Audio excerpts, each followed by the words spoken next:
পায়ে ছিল বেড়ি। এদেশের 18 কোটি মানুষ ছিল মজলুম।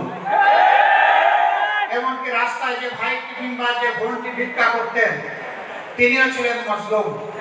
কারণ ভিক্ষুকদেরকে চাঁদা দিতে হতো ওই সমস্ত গুন্ডাদের কাছে। চাঁদা না দিয়ে তারা ভিক্ষা করতে পারতেন না। সারাদিন ভিক্ষা করে 2, 5, 10 টাকা জমিয়ে যখন নিজের জন্য পরিবারের জন্য খাবার কিনতে যেতেন তখন 30 টাকার পেঁয়াজ তাদেরকে 300 টাকায় কিনতে হতো। এভাবে প্রত্যেকটি মানুষ ছিল জুলুমের শিকার। কোনো ঘরে কোনো শান্তির সামান্য লেশ মাত্র ছিল না। বাবা বেটা একসাথে বসে দুপুরের খাবার গ্রহণ করছে, তুলে নিয়ে ঘরে নিয়ে বলা হয়েছে রাষ্ট্রের বিরুদ্ধে তারা ষড়যন্ত্র করছিলেন।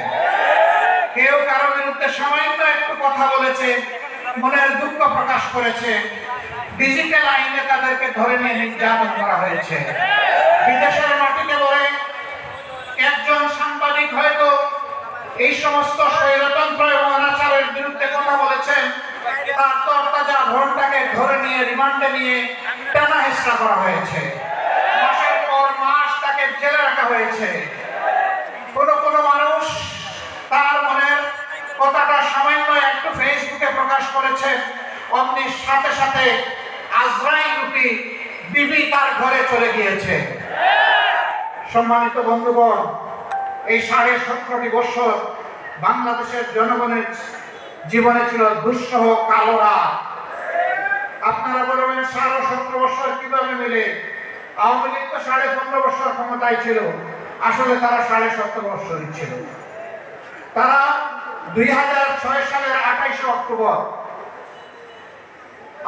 আওয়ামী লীগের নেত্রী শেখ হাসিনার নির্দেশে পল্টন সহ সারা দেশে লগিবলিটার তাণ্ডব চালিয়ে শখানেক মানুষকে তারা হত্যা করেছে।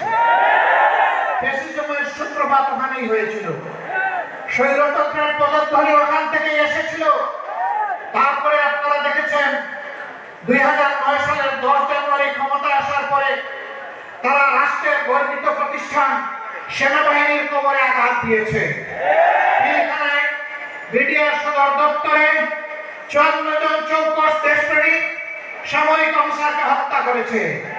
পরিবারের মহিলা সদস্যকে নির্যাতিত লাঞ্ছিত করেছে। তারপরে তাদেরকে হত্যা করে ড্রেনে ভাসিয়ে দিয়েছে। সেই হত্যাকাণ্ডের বিচার আজও হয়নি।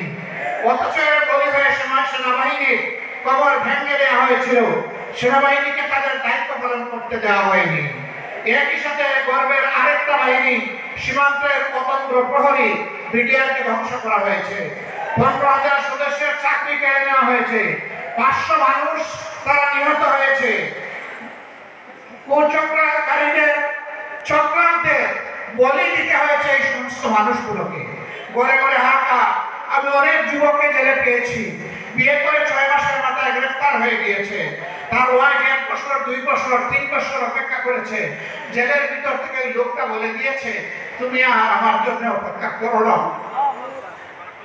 তুমি মুক্ত, তুমি চলে যাও, তোমার একটা জীবন আছে।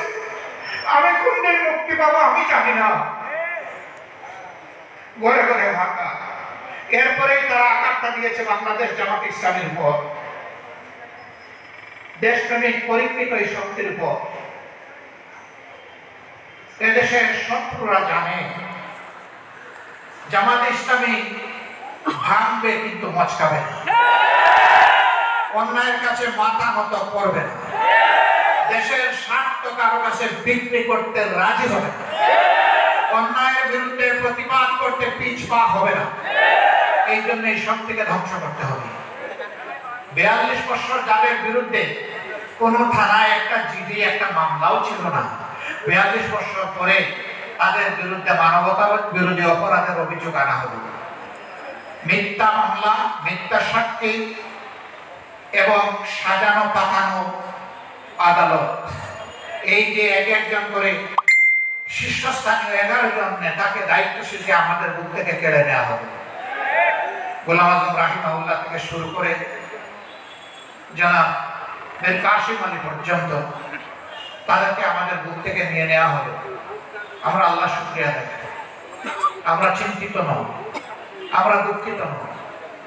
হে আল্লাহ, তোমার কাছে আমরা সাক্ষ্য দিচ্ছি, তোমার যে গোলামগুলো এই সংগঠনের সবচেয়ে উন্নত আখলাক, চরিত্রের, ইমানের, ইলমের আলোয় আলোকিত ছিল, তুমি তাদেরকে সত্যের জন্য কবুল করেছো। আলহামদুলিল্লাহ রাব্বিল আলামিন।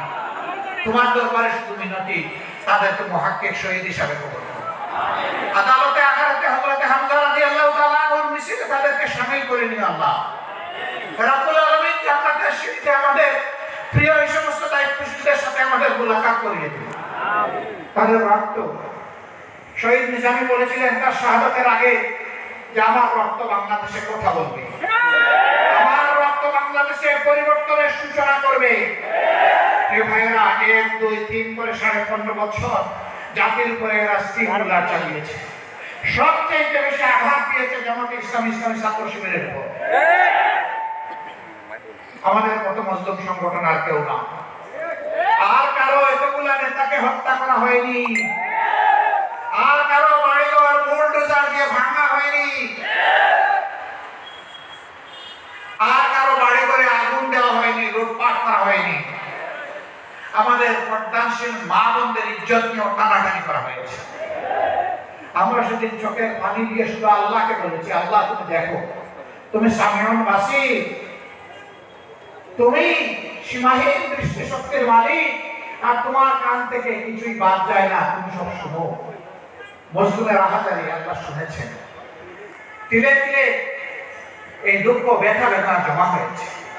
মজলুম শুধু আমাদের সংগঠন ছিল না, এরপরেই আপনারা লক্ষ্য করেছেন হেফাজতে ইসলামের বিশাল সমাবেশে 13 সালের 5 মে আঘাত দেওয়া হয়েছে, অন্যায়ভাবে তাদেরকে হত্যা করা হয়েছে।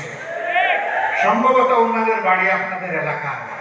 তিনি কয়েকদিন আগেও বলেছেন 13 সালের 5 মে শাপলা চত্বরে 12টার পরে সাফ করে দিয়েছে। যাদেরকে সাফ করে দেওয়া হয়েছিল তারা আল্লাহর দরবারে চলে গেছে, কিন্তু যারা সাফ করেছিলেন আজকে তারা কোথায়? تعز من تشاء وتذل من تشاء بيدك الخير إنك على كل شيء قدير। অহংকার মারাত্মক, এটি হচ্ছে আল্লাহ তাআলার চাদর। এটা নিয়ে কেউ টানাটানি করুক, আল্লাহ এটা বরদাস্ত করেন না। এই জন্য অহংকারীরা 2 দিন আগে হোক পরে হোক তাদের পূর্ণ পাওনা তারা সঙ্গে পায়। আমাদের চরিত্রে কালিমা লেপন করা হয়েছে। আল্লামা দিলওয়ার হোসেন সাইদির মতো মানুষকে বলা হয়েছে তিনি ধর্ষক,